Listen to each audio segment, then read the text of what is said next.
No hay un cuerpo, no hay nada. Nuestro Señor resucitó un día como hoy. Y eso es maravilloso, ¿verdad? ¿Están de acuerdo conmigo?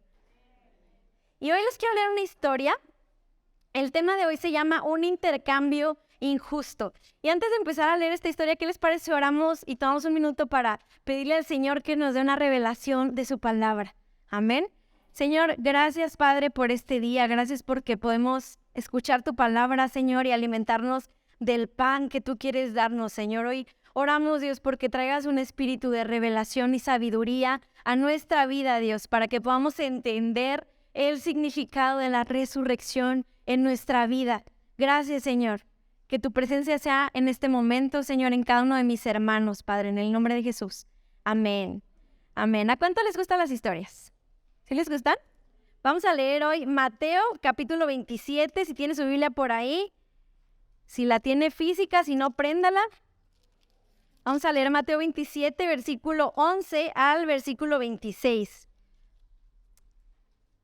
Vamos a hablar acerca de la historia de cuando Jesús estaba en el juicio ante Pilato. Y vamos a empezar a leer, dice, Jesús se encontraba frente a Pilato, el gobernador romano. ¿Eres tú el rey de los judíos?, le preguntó el gobernador. Tú lo has dicho, contestó Jesús. Entonces, cuando los principales sacerdotes y los ancianos presentaron sus acusaciones contra él, Jesús guardó silencio. ¿No oyes todas las acusaciones que presentan en tu contra?, le preguntó Pilato. Para sorpresa del gobernador, Jesús no respondió a ninguno de estos cargos. Ahora bien, era costumbre del gobernador cada año durante la celebración de la Pascua poner en libertad a un preso, el que la gente quisiera, y entregarlo a la multitud. Ese año había un preso de mala fama, un hombre llamado Barrabás. Al reunirse a la multitud frente a la casa de Pilato aquella mañana, él les preguntó, ¿a quién quieren que ponga en libertad? ¿A Barrabás o a Jesús llamado el Mesías? Él sabía muy bien que los líderes religiosos judíos habían arrestado a Jesús por envidia. Justo en ese momento, cuando Pilato estaba sentado en el tribunal, su esposa le envió el siguiente mensaje. Deja en paz a ese hombre inocente. Anoche sufrí una pesadilla terrible con respecto a él. Mientras tanto, los principales sacerdotes y los ancianos persuadieron a la multitud para que pidiera la libertad de Barrabás y ejecutaran a Jesús. Así que el gobernador volvió a preguntar, ¿a cuál de estos dos quieren que les dejen libertad? Y la multitud otra vez gritó que a Barrabás. Qué terrible, ¿verdad? Entonces, ¿qué hago con Jesús llamado el Mesías?, preguntó Pilato. Crucifícalo, le contestaron a gritos. ¿Por qué?, insistió Pilato. ¿Qué crimen ha cometido este hombre? Pero la turba rugió aún más fuerte. ¡Crucifícalo! Pilato vio que no lograba nada y que se armaba un disturbio, así que mandó a buscar un recipiente con agua y se lavó las manos delante de la multitud a la vez que decía, soy inocente de la sangre de este hombre, la responsabilidad es de ustedes. Y sí sabía que de ahí nació la frase de yo me lavo las manos, de esto que Pilato hizo. Y la gente respondió a gritos, nos haremos responsables de su muerte nosotros y nuestros hijos. Así fue que Pilato dejó a Barrabás en libertad, mandó a azotar a Jesús con un látigo que tenía puntas de plomo y después lo entregó a los soldados romanos para que lo crucificaran. Qué terrible, ¿verdad? O sea, todavía esta gente se atrevía a decir, crucifícalo y carga sobre nosotros la culpa y sobre nuestros hijos. O sea, no solamente sobre ellos, sino sobre sus hijos, la muerte de Jesús. Y no sé si a ustedes les pasó, o acá ya habían leído ustedes la historia, pero cuando yo la leí por primera vez, me causó mucha indignación que Barrabás hubiera salido libre en lugar de Jesús. Incluso a mí me dio coraje. Yo dije, pero ¿por qué si está en un hombre, un pecador de mala fama, por qué la gente aclamaba que lo dejaran en libertad? ¿Verdad? Comparado con un hombre perfecto, libre de pecado, sin haber tenido nunca un pensamiento de mal para nadie, como lo era Jesús. Jesús en esta tierra, dice en la Biblia, que él estaba libre de todo pecado. Él nunca, ni siquiera pensó mal en contra de nadie. Qué complicado, ¿verdad? Y lo estaban dejando en libertad a este hombre, en lugar de al hombre más perfecto que este mundo ha visto. Y si te soy honesta, me molestó mucho que incluso gente, porque te aseguro que ahí dice que había una turba y que había una multitud muy grande, y en ese tiempo Jesús era muy conocido en Jerusalén, en Capernaum, en Samaria, porque él ya había estado con esa gente y les había predicado el evangelio y las buenas noticias. Entonces te aseguro que mucha gente que gritaba, crucifícalo, era gente que había visto milagros, o gente que había sido sanada por él, o personas incluso que habían conocido de cerca el corazón de Jesús y aún así gritaban que lo crucificaran. Y a mí me dio mucho coraje y me enojé cuando la leí por primera vez, pero después el Señor me mostró que no era la gente, ni siquiera los religiosos, los que hicieron que Jesús fuera a la cruz. No fue por voluntad de ellos, fue por su propia voluntad. Jesús lo decidió, porque estos hombres les decían, si eres el Hijo de Dios, bájate de esa cruz. Pero lo que mantuvo a Jesús en la cruz no fueron los clavos, hermanos. Fue el amor que tenía por cada uno de nosotros, y por eso Él se entregó. Y quiero que nos imaginemos estar en el lugar de Barrabás.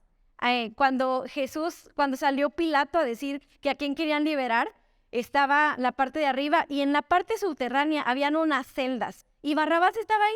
Barrabás no tenía idea de qué estaba pasando, él no sabía qué estaba sucediendo, pero él escuchaba que gritaban su nombre. Él escuchaba Barrabás, Barrabás. Y yo creo que en su lugar, no sé si a ustedes les pasaría, pero yo creo que se imaginaban lo peor. Él ha de haber dicho, sí, ya están gritando mi nombre porque me lo merezco, porque sé lo que hice, era un hombre pecador de mala fama y él sabía que se merecía lo que le iban a hacer. Entonces yo creo que él estaba ahí en su celda y escuchaba y decía, sí, ya me van a matar, ¿verdad? Porque se lo merecía. Y quiero contarte que las celdas romanas eran el peor lugar para estar en esos tiempos y ahorita. Eran celdas subterráneas donde no entraba una luz del sol. No entraba ni un rayo del sol, eran frías, eran húmedas, no tenían un baño, por lo que las personas que estaban condenadas a muerte tenían que hacer sus necesidades, dormir y si les daban algo de comer, comer en el mismo lugar en el que hacían del baño. ¿Te imaginas qué horror? O sea, y Barrabás estaba en esta condición sabiendo lo que le esperaba. Y no sé si te pones a pensar en esto, pero yo me imagino que en ese lugar había un silencio. Y que lo único que llenaba esas paredes era el sonido de los pensamientos de Barrabás diciendo, me lo merezco. No sé si han visto esas películas en Hollywood cuando la gente está a punto de morir y ven un flashazo de su vida y empiezan a pensar en todas las cosas que hicieron mal, en la falta de perdón, en las cosas que cometieron equivocadamente. Y yo creo que Barrabás en ese punto estaba pensando en el justo castigo que merecía. Y Barrabás lo tenía bien claro. Todo lo que le tocaba a Barrabás lo tenía bien claro. Porque déjame decirte que cuando lo pusieron preso, empezaron a tallar una cruz que decía su nombre. En ese tiempo, las crucifixiones era la peor muerte y humillación en la que un ser humano pudiera morir. Y no solamente era que lo clavaran en la cruz, sino que le hacían un letrero todavía más humillante diciendo por qué lo habían matado, exponiéndolo desnudo delante de la gente, y Barrabás ya sabía que los soldados romanos habían tallado su nombre en uno de esos letreros. Y decía Barrabás, condenado a muerte por ratero, por asesino, por lo que quieras. Él sabía que había una cruz y unos clavos que ya tenían su nombre. Los soldados romanos agarraron esos clavos, yo creo que fue así, no sé, no dice la Biblia, pero yo me lo imagino, y los pusieron aquí. Estos le pertenecen a Barrabás. Y no eran clavitos, eran unos clavos para traspasar la mano y la madera de las personas. Él sabía lo que iba a padecer y lo que le esperaba porque era consciente de su vida pecaminosa. ¿Qué nos dice la Biblia? Dice que era un pecador de mala fama. Entonces era alguien conocido por hacer lo malo. Y si vamos un poquito al contexto histórico, la Biblia realmente no habla mucho de Barrabás, solo algunos versículos como lo que leímos ahorita. Pero en el contexto histórico sí se conoce un poquito más de Barrabás. Él era conocido por ser un hombre que causaba muchos problemas políticos y sociales. Era un anarquista. Él levantaba al pueblo de Israel en contra del sistema religioso y romano. Y para ese tiempo, claro que a la gente, sobre todo al ejército romano, no le gustaba que la gente se le pusiera al brinco. Entonces, a los que veía que eran líderes que querían quitar el gobierno romano y a los religiosos también, pues les convenía matarlos, ¿verdad? Entonces, quiero que imaginemos alguna de las cosas que quizá era capaz de hacer un famoso pecador como Barrabás. La Biblia no dice nada de esto, pero alguien que vive en la carne y alguien que vive en pecado es capaz de hacer estas cosas. Y quiero leértelas. Quizá Barrabás era un engañador o un tranza, quizá hacía tranza en su trabajo, quizás era mentiroso, había mentido a la sociedad, a su familia, tal vez llegó a sobornar a algún soldado del ejército romano por ir muy rápido en su burro, quién sabe, a lo mejor y sí. Quizá era alguien que tenía constantemente pensamientos sensuales, quizá tenía deseos constantes de hacer el mal, seguramente era alguien impuro, celoso tal vez, permitía constantemente que la ira lo controlara, ambicioso, envidioso, divisor, o sea que causaba división en cualquier lugar que estaba, en su familia, con sus amigos, con el pueblo de Israel. Era alguien quizá que era divisor, quizá era borracho, quizá era idólatra, mal amigo, chismoso, fornicador, egoísta, hostil. Alguien hostil es alguien que solo piensa en nuevas formas de pelear. Y leyendo todas estas cosas de un pecador como Barrabás, dejé de verlo como alguien tan lejano a mí. No sé si ahorita mientras leíamos las cosas que Barrabás quizá era, no sé si alguien aquí se sintió identificar. No levantes tu mano, pero seguramente alguno, 2 o 3 nos sentimos identificados con que tenemos constantes ganas de hacerla de pleito a nuestro esposo, o que hemos echado mentiras o sobornado a la policía. Alguna de estas cosas quizá entramos dentro de ese perfil, ¿verdad? Ya no es tan lejano a nosotros. Y quiero decirte que a pesar de que Jesús conocía todo lo que Barrabás era, todo lo que pasaba por su mente, por su corazón, Jesús decidió hacer el primer intercambio con su vida. Jesús decidió que él fuera el primero libre con su muerte. Dijo: Barrabás, tú te mereces una condena, tú te mereces morir, pero yo voy a tomar tu lugar. Yo voy a morir en tu lugar, aunque no te lo mereces, pero yo decido tomar el lugar que te corresponde. Barrabás, sin saber qué pasaba, en ese momento él solamente escuchaba su voz, su nombre, los gritos de la gente, y entonces salió de la tumba que no tenía nada de luz, y yo creo que él ya decía: ya, aquí se acabó, ¿verdad? Y sorpresa, se encontró con este hombre famoso por hacer lo bueno y por ser el Hijo de Dios, el hombre más santo, perfecto y misericordioso que ha pisado este mundo. Y Jesús le dijo: Barrabás, eres libre, en tu lugar yo voy a morir. Con sus actitudes, con el hecho de decir: yo voy a tomar la cruz que a ti te tocaba, le dijo: Barrabás, eres libre, en tu lugar yo voy a morir. Cambien el nombre de la cruz y pónganme a mí los clavos. Barrabás, tienes otra oportunidad. Qué maravilloso, ¿verdad? Y no solamente es algo que Jesús le dice a Barrabás, él fue el primero con el que se intercambió esto, pero tú y yo también somos Barrabás. Dile ahí al que tienes al lado: tú también eres Barrabás. Todos somos un Barrabás y tenemos un Barrabás dentro de nosotros, y necesitamos que Jesús diga: yo hago este intercambio por tu vida. Yo hago este intercambio porque para mi Padre y para mí tú eres valioso y tu vida vale mucho. Y hoy celebramos que por la muerte y resurrección de Jesucristo podemos acercarnos a Dios como personas justas. No sé si ahorita que leímos la lista horrible de pecados, esa la saqué de la Biblia, por cierto. Ahorita que la leímos, quizá dijimos: sí, yo me identifico con que ando peleando a cada rato con quien se me ponga enfrente, con que he sobornado a un policía. Pero hoy el Señor nos dice: tienes otra oportunidad, y por mi sangre y por mi resurrección, hoy ya no eres conocido por mentiroso, por chismoso, por divisor. Hoy eres conocido por justo delante de Dios, por lo que yo hice por ti en esa cruz. ¿Alguien está contento por eso? Amén, ¿verdad? Es maravilloso porque ya no somos conocidos como esas personas que hacían lo malo, sino que ahora podemos ser llamados como hijos amados, cercanos, perdonados y justos por la sangre de Jesucristo. No se trata de lo que tú hagas, no se trata de lo que hayas hecho, de lo que no hayas hecho, de si te peleaste en la mañana antes de llegar a la iglesia, de si ayer hiciste algo malo. No se trata de eso, ni de si no lo merecemos. Se trata de que Jesucristo decidió morir en la cruz y resucitar para que tú fueras justo. Amén. Y eso es algo glorioso y lo celebramos hoy porque nuestro Señor ya no está en esa tumba. Amén. Vamos a leer Mateo 27, versículo 45 al 53. Vamos a leer acerca de la muerte de Jesús. Dice: al mediodía la tierra se llenó de oscuridad hasta las 3 de la tarde. A eso de las 3 de la tarde Jesús clamó en voz fuerte: Elí, Elí, lama sabactani, que significa: Dios mío, ¿por qué me has abandonado? Algunos que pasaban por allí entendieron mal y pensaron que estaba llamando al profeta de Elías.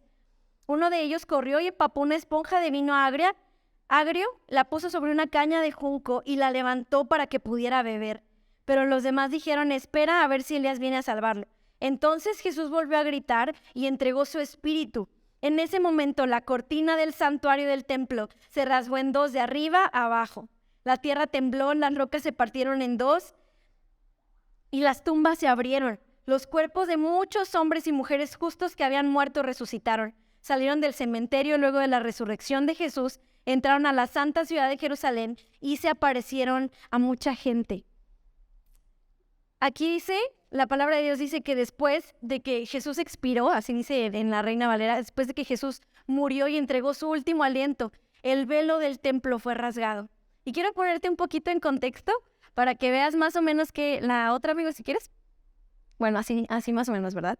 Pero quiero que sepamos más o menos qué significa que el velo del templo haya sido rasgado. Antes, para tener el perdón de Dios, se tenían que hacer sacrificios y había un lugar que se llamaba era el Templo de Salomón, y en este lugar se ofrecían sacrificios por los pecados del pueblo, pero era una vez al año, o sea, una vez al año. Y existía el atrio, que era donde la gente podía llevar sus sacrificios, su borreguito, sus pichoncitos, sus cositas, para que ahí le perdonaran la mentira que se había echado en la mañana. Entonces el pueblo podía entrar ahí, pero esta es la primera parte, se llama el lugar santo. Y a ese lugar solamente entraban los sacerdotes de la tribu de Leví. Y eran pocos, eran muy pocos personas que habían nacido de ese linaje. Entonces ellos entraban aquí, quemaban incienso, prendían las lámparas, ponían el pan de la preposición, y eso lo hacían durante todo el año. Pero una vez al año, el sumo sacerdote, que era una sola persona, podía entrar al lugar santísimo, que es aquí, donde está el arca del pacto, y entraba ahí y hacía sacrificio por el perdón de los pecados del pueblo. Entonces, el pueblo sabía que era perdonado cuando el sacerdote ofrecía el sacrificio y salía humo en la parte de arriba. Así como aquí, si aquí matáramos un borreguito y todos estuviéramos afuera y de repente saliera humo y celebráramos porque el Señor nos perdonó por lo que hicimos ayer. Pero si volvíamos a pecar, nos teníamos que esperar para el otro año para eso. Entonces, este velo representaba la separación del hombre con Dios, ¿sí? Incluso tenía estos querubines tallados que representan los ángeles que se pusieron en el Edén para que el hombre no pudiera pasar nuevamente a la presencia de Dios, a la gloria Shekinah de Dios, que es la manifestación del Espíritu Santo, que déjame decirte, tú y yo la podemos vivir todos los días. Y eso es maravilloso, porque este hombre, el sumo sacerdote, solo lo podía hacer una vez al año. Entonces, cuando dice Mateo 27 que el velo fue rasgado, la siguiente imagen que podemos ver, dice que el velo se rasgó desde la parte de arriba hacia abajo. Y no creas que era un velo delgado, hermano, no era una telita por la que podías ver, era un velo grueso que dividía a la humanidad de la presencia de Dios. Y cuando el sacerdote entraba ahí, entraba con temor porque no sabía si iba a salir vivo, porque la gloria de Dios en ese lugar era palpable y viva. Entonces entraba incluso con un cascabel, y si sabían que el cascabel se dejaba de oír, lo jalaban del pie porque sabían que el hombre estaba muerto, así de fuerte. Y ese velo se rasgó, adivina para qué. Para que la presencia que solo habitaba en ese lugar hoy pudiera habitar dentro de ti y de mí. Gracias a la muerte y resurrección de nuestro Señor. ¿Cuántos están contentos por eso?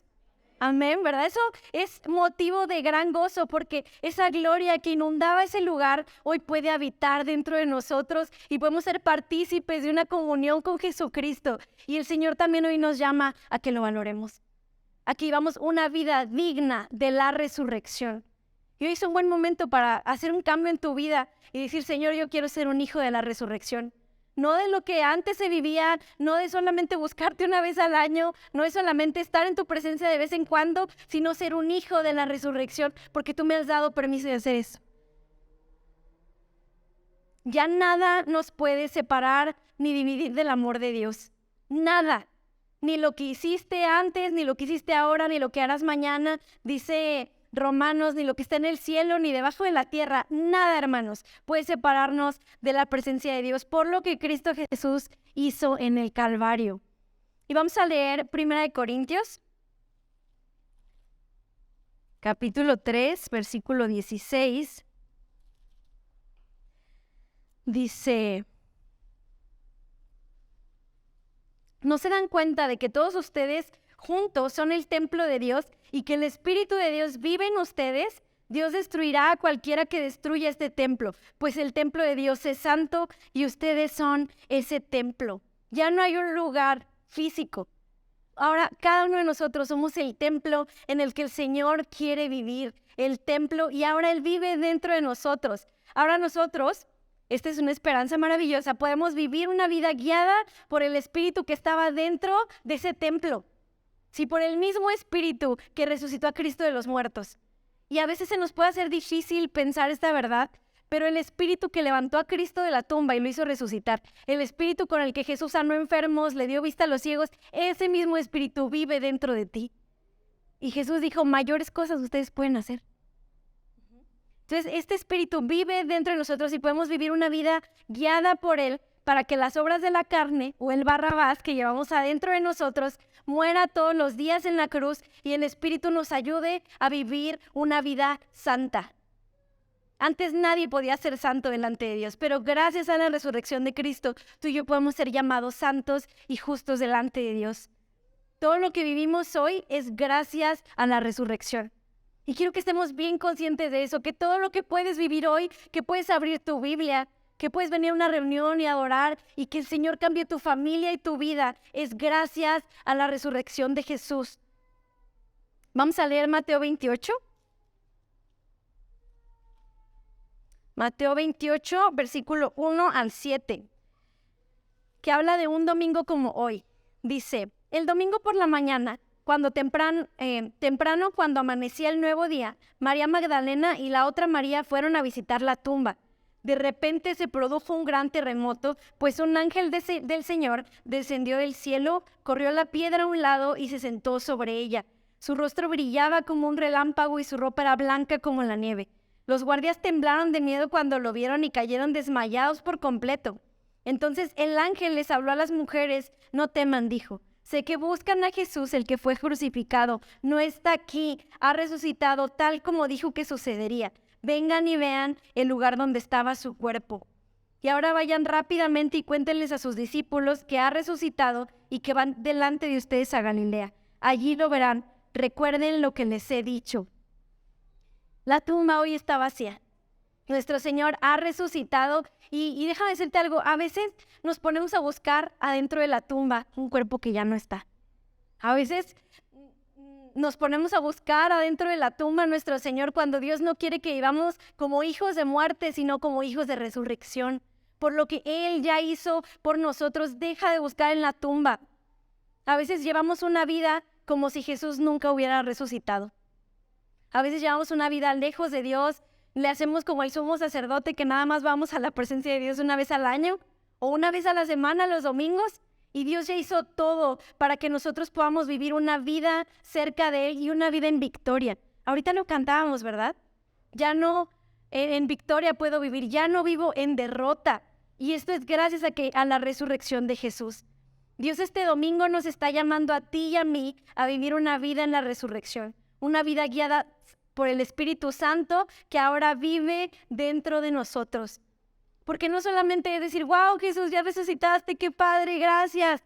Ahora, ¿qué nos corresponde hacer a cada uno de nosotros? Ahora tenemos que vivir una vida guiada por el Espíritu Santo, como hijos de resurrección.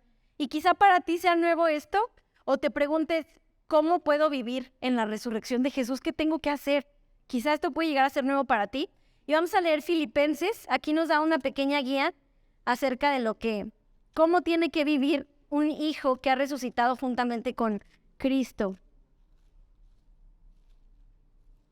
Filipenses 2, versículo 12 al 16, dice, queridos amigos, siempre siguieron mis instrucciones. Pablo le está hablando a la iglesia de Filipo. Dice, siempre siguieron mis instrucciones cuando estaba con ustedes y ahora que estoy lejos es aún más importante que lo hagan. Esfuércense por demostrar los resultados de su salvación, obedeciendo a Dios con profunda reverencia y temor, pues Dios trabaja en ustedes y les da el deseo y el poder para que hagan lo que a Él le agrada. Hagan todo sin quejarse y sin discutir, para que nadie pueda criticarlos. Lleven una vida limpia e inocente como corresponde a hijos de Dios y brillen como luces radiantes en un mundo lleno de gente perversa y corrupta. Aférrense a la palabra de vida. Aquí podemos ver una guía de cómo Dios quiere que vivamos después de saber que fuimos resucitados juntamente con Cristo, ¿sí? Y vamos a verlo por puntos. Punto número 1, dice, esfuérzate, y el esfuerzo necesita acción, ¿verdad? O sea, para nosotros poder esforzarnos necesitamos decidir vivir como gente que reconoce la resurrección de Jesucristo en su vida. Entonces el punto número 1 es obediencia a Dios con temor y reverencia para mostrar los resultados de la salvación. Nosotros tenemos que obedecer al Señor para que la gente pueda ver que tú y yo ya hemos conocido la salvación de Dios. Pero ¿cómo vamos a obedecer a alguien que no conocemos? ¿Cómo vamos a seguir las instrucciones de un jefe que todavía no conocemos bien? Entonces ahí entra nuestra diligencia para fortalecer nuestra relación con Dios. Para nosotros poder mostrar un fruto de la resurrección de Jesús, tenemos que vivir en constante comunión con Dios. Y no es tan difícil como creemos. A veces no lo hacemos porque nos parece tedioso o parece muy místico y muy lejano a nosotros, pero con hablar con el Señor, eso es suficiente. Con que tú leas y tengas una comunión con la palabra de Dios, el Señor va a ir cambiando cosas en tu vida para que el Espíritu que levantó a Jesús de los muertos viva en ti. Ese es el punto número 1. Punto número 2. Cuando conocemos a Dios a través de una relación con Él, Él mismo nos da el deseo y la fuerza de voluntad para hacer lo que a Él le agrada. Entonces nosotros tenemos que vivir en una comunión con Él y Él mismo pone los deseos buenos en ti. Pone la fuerza de voluntad para que dejes de hacer eso que tú sabes que no le agrada a Dios. No es por nuestras fuerzas, amigos. Nada de lo que hagamos es por nuestras fuerzas. Es por la resurrección de Jesús. Gracias a Él, tú y yo somos capacitados para dejar de pecar, para dejar de hacer las cosas que no son agradables a Dios. Él nos da la fuerza para poder agradarlo, la fuerza de voluntad. La resurrección nos permite conocerlo íntimamente. Saquemos todo el provecho de esta maravillosa oportunidad. El pueblo de Israel hace más de 2000 años deseaba una palabra de parte de Dios. Deseaban de conocerlo, escuchar de Él. No todas las personas podían ser enseñadas con la palabra de Dios. Y hoy tú y yo tenemos un libre acceso. Dice la palabra de Dios, acérquense confiadamente. Podemos acercarnos en confianza.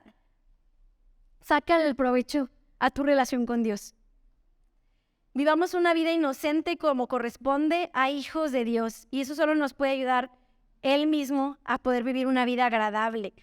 Y el siguiente punto dice, brillen como luces radiantes en un mundo lleno de gente perversa y corrupta. Demuestra la resurrección de Cristo en todos lados. En tu trabajo, en tu escuela, con tu familia, con tus vecinos. Demuestra la resurrección de Jesús. Y el último punto es, aferrémonos a la palabra de vida. Aférrate a la palabra de Dios. José, gracias a la resurrección de Cristo, hoy podemos aferrarnos a la palabra que da vida. Y esa es la palabra de Dios. Entonces yo quiero invitarte a que si quizá tú no has, a lo mejor nunca leído la Biblia o nunca has tenido la oportunidad de orar, el Señor hoy te está esperando para que tú y yo podamos disfrutar juntos la resurrección de Dios.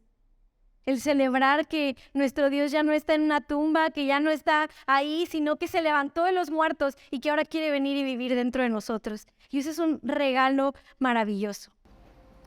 ¿Por qué no nos ponemos de pie? Vamos a cantar una canción a Dios y darle gracias por lo que Él ha hecho en nuestra vida. Y no solamente, hermanos, lo hizo para esta vida. No solamente Dios lo hizo para este momento, Él lo hizo para la eternidad. Ya no hay nada que te pueda condenar. Y hoy es el momento, el Señor también quiere hacernos un llamado a quitarnos toda la culpa que traigamos en nuestros hombros. Quizá hay algo que no te deja acercarte a Dios, algo que pasó en el pasado o algo que sigue pasando en tu vida. El Señor hoy quiere llamarte a la libertad que Él trajo ese domingo hace más de 2000 años. Y vamos a cerrar nuestros ojos. Señor, gracias. Gracias porque te levantaste de los muertos, Señor. Gracias porque resucitaste, Señor, y hiciste un intercambio injusto. Porque no nos merecíamos, Señor, tu perdón y tu salvación. Pero tú decidiste morir en esa cruz por mí. Gracias, Señor. Porque aunque habían muchas etiquetas que me nombraban, habían muchos pecados que me caracterizaban, hoy puedo ser justo delante de ti, Señor. Hoy puedo vivir una vida en justicia, una vida santa, porque tu Espíritu, Señor, ahora puede vivir y habitar dentro de mí. Y tú nos enseñas, Señor. Nos enseñas a vivir una vida agradable, nos das la voluntad, la fuerza, el poder, el deseo, Señor, de vivir una vida cercana a ti. Y hoy queremos aprovecharlo. Señor, perdónanos. Dile, Señor, perdóname si no he valorado que resucitaste. Perdóname si no he valorado, Señor, que esa cruz tenía que llevar mi nombre, pero tú pusiste el tuyo por voluntad propia. Perdóname, Señor, si no he valorado que esos clavos me pertenecían a mí, pero tú los tomaste y dijiste, vamos a hacer un cambio. Gracias, Señor, porque te plació intercambiar tu vida por la nuestra. Y hoy podemos estar aquí delante de ti, Señor. Gracias, Jesús.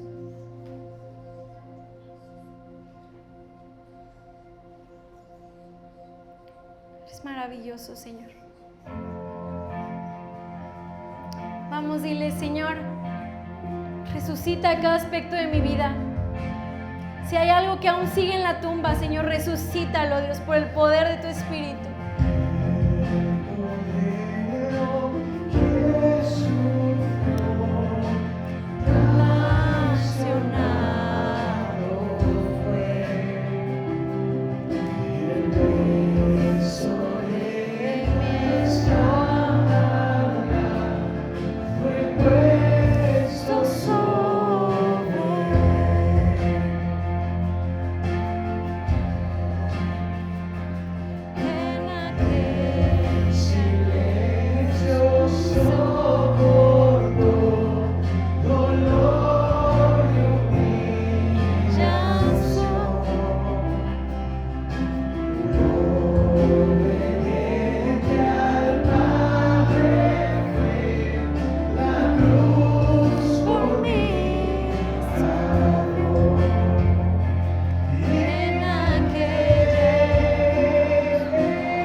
Gracias, Jesús.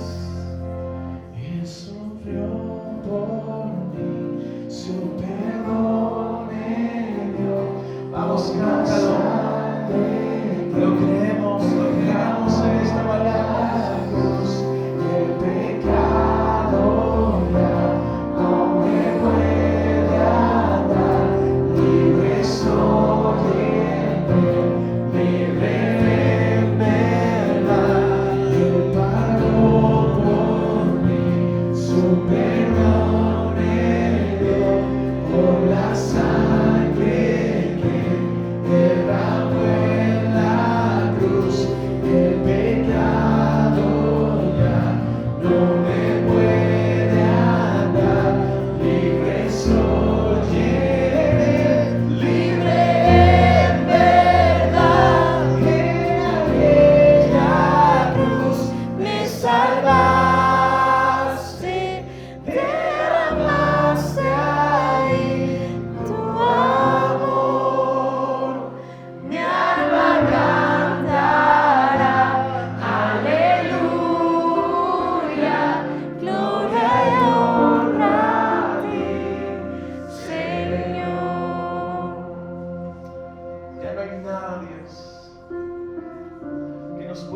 Acercarnos a ti. No hay más, Dios. Vamos, si tú estás atravesando hoy por alguna situación difícil ahí en tu lugar, levanta tu mano así. Si estás pasando por enfermedad, si estás pasando por algún momento que se te salió de las manos, si algo estás atravesando, algún momento complicado, levanta tus manos al cielo y con tus ojos cerrados dile: Dios, aquí estoy, aquí te lo entrego. Hoy sé que a través de tu resurrección hoy puedo ser libre. Así que hoy, Dios, yo oro, Padre. Yo oro que si hay alguien aquí, Dios, con enfermedad, tú traigas sanidad, Dios.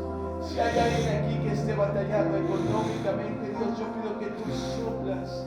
Si hay alguien aquí, Señor, una situación con su familia, que pueda haber esperanza en ti, Jesús. Lo sabemos y reconocemos, Señor, hoy soltamos todas nuestras cargas delante de ti, Dios. Dejamos nuestras cargas en la cruz del Calvario y resucitamos en tu victoria, amado Cristo.